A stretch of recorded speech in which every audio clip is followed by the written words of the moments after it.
שלום, אני ירדן, אני מחזאית ובימאית. דידי, אני כותב שירים ומוזיקה. ואנחנו מעלים בשנתיים האחרונות הפקות לילדים.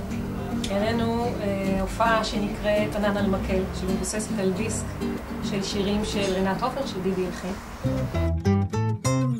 קיפודה עם מזוודה ומהרת לעבודה, מה היא לובשת מטפחת ורודה?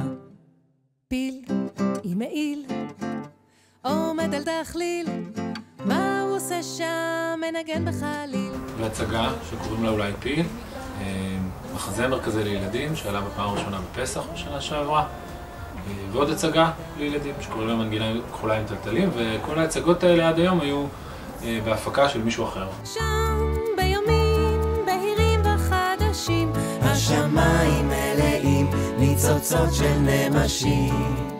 ועכשיו אנחנו רוצים לעמוד על הרגליים שלנו בזכות עצמנו. התקבלנו לפסטיבל חיפה הקרוב עם הצגה שהגשנו, ואנחנו רוצים לעשות אותה לבד, כדי שנוכל להגשים את החלומות שלנו ולעשות אותה כמו שאנחנו רוצים.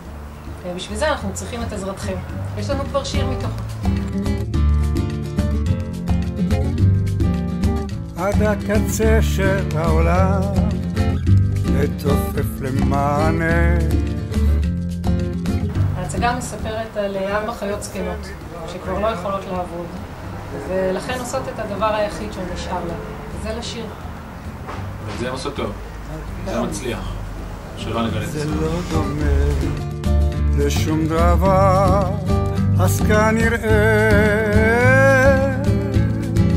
זאת אהבה, זאת אהבה,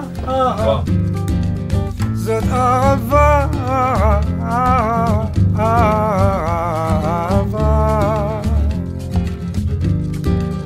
מהמקור עד הזנב. אנחנו זקוקים לכם כדי להעלות אותה. אנחנו צריכים תקציב לתפאורה ולתלבושות ולכל הדברים שצריך בשביל להכין הצגה. הדקות לחפותיי הרכות. תהיה הצגה יפה? מאוד. תהיה הצגה יפה. מאוד. ושיהיה לנו בהצלחה.